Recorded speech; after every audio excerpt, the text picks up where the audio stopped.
So let's take this issue further now. We are joined by KwaZulu-Natal Scopa Portfolio Committee Chairperson Tim Brauteseth, who we did hear speaking briefly in that package, but very concerning. And I think if we could, Tim, thank you so much for joining us. Good evening. Maybe just to go back to actually unpacking the issue that the legislature has noted with this RT46 transversal tender, what we know about it, the biggest concerns about it, if we can really get to the nuts and bolts of that, and how we've landed up in a position where we have such a small fleet of health ambulances operating.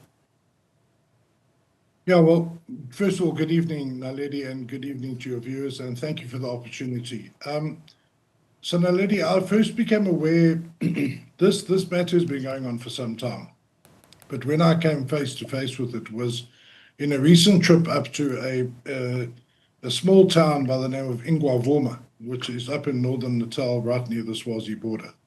That was about 2 weeks ago. And we were interacting with the SAPS in a Office of the Premier oversight visit there. And as usual, when you engage with the SAPS, they often complain that many of their vehicles are out of commission. And so the question was, why was that? And we were told about this transversal tender, a fleet management tender that is managed by implement agents, and it's a tender that really slows down the process of vehicles getting fixed and repaired and serviced. And then not a week later, we were conducting health functionality oversight visits right across the province as a legislature. And from every single one of those oversights came back the information that this fleet management system was slowing things down. Now, the fleet management system was started up by National Treasury in 2021. It was intended to be a 5-year contract, and it's now coming to an end, and a new tender is currently going out. The current tender looks after about 100,000 vehicles across the country, and primarily it looks after SAPS vehicles and emergency medical services vehicles, EMS vehicles. Now, the intentions of the contract were noble to begin with. It was a fleet management system which would give South Africans bang for their buck, make sure that money wasn't wasted when vehicles were serviced. And also it had a component that the implementing agents had to give as much business as possible, or a certain portion of the business, to small SMMEs in order to get their businesses going and give them the much needed business that they require. However, what has become clear, Naledi, in my conversations on the ground with the EMS staff is a simple thing like a broken fan belt or a clutch that needs to be replaced. The way it works, if I could just set it out for you. Sure. The department has to write a letter to the implementing agent.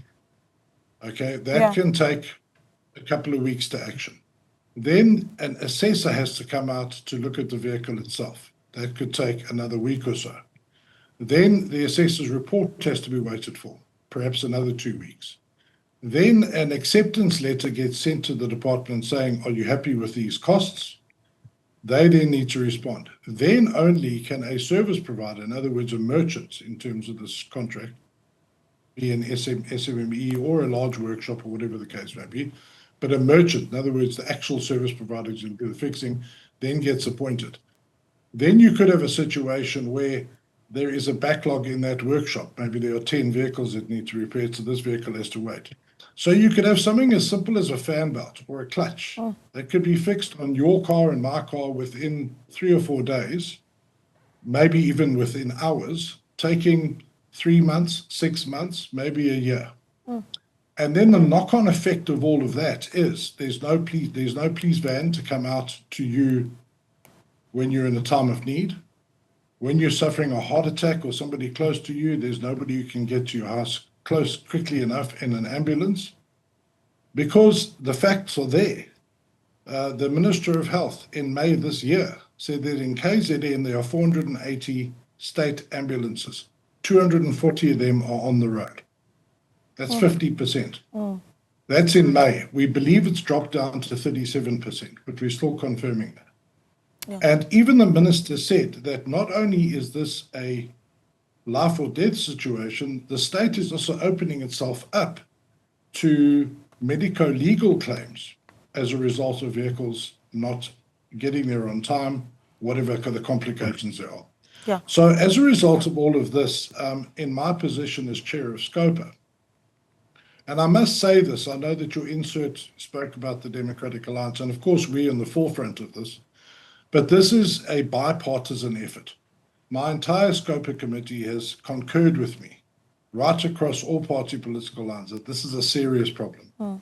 So what we want to do is we want to call all the role players into Scopa, because Scopa deals with the whole of government, certainly in my case, the whole of the KZN government, where we can call all stakeholders in, diagnose the problem, excuse the pun, and try and find solutions to the problem. So that's where we are at the moment. Yeah, I mean, I wonder if you have gotten any sort of communication from, National Department of Health, KZN Department of Health as of late, right? Because I see that this has been an issue in KZN, multiple, for quite a while. In fact, September last year, there was an issue around the issue of ambulances being at crisis point, for instance, in other parts of the province. So has there been any sort of accountability?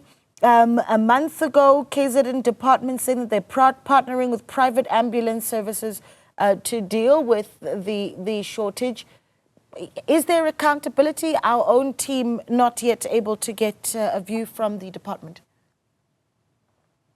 Well, I haven't had any formal conversations with the MEC, Nomagugu Similani, but I'm sure that I will indeed do that. And I will also be chatting to the chair of the Portfolio Committee for Health, Dr. Imran Kika, about the problem. And of course, we will be engaging with them, as we will with all other departments in the KZN legislature, to find out to what extent they are affected by this fleet management service, because it must be said that not all departments use the services of the fleet management services. And through that process of engaging with all the MECs, we will find out the full extent of this. We will also be talking to National Treasury to find out exactly who the service providers are here in KZN.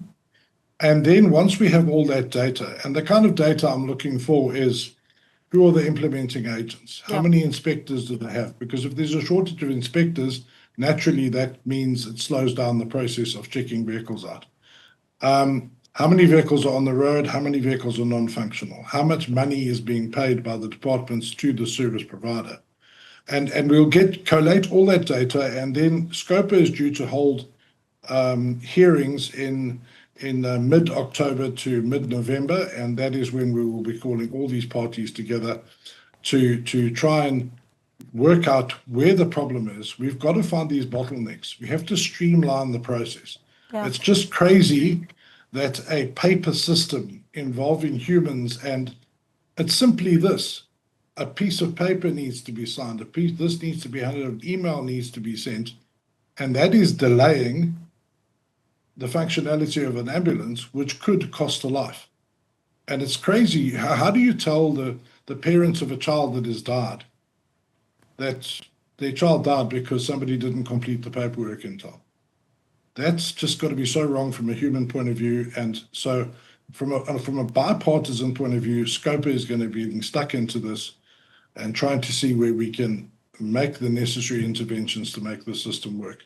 And we also are obviously going to talk to National Treasury, who are now considering the extension of the tender for another 5 years, to please take this on board and work out how they can simplify and streamline and cut out the red tape in the actual process of getting vehicles in, fixed, and back on the road.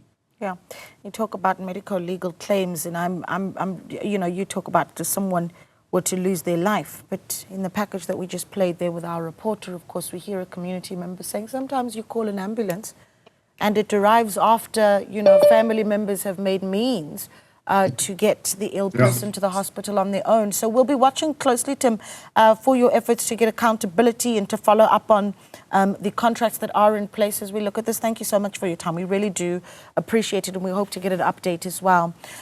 Tim Brauteseth there, who is the KZN Legislature Scopa Portfolio Committee chairperson.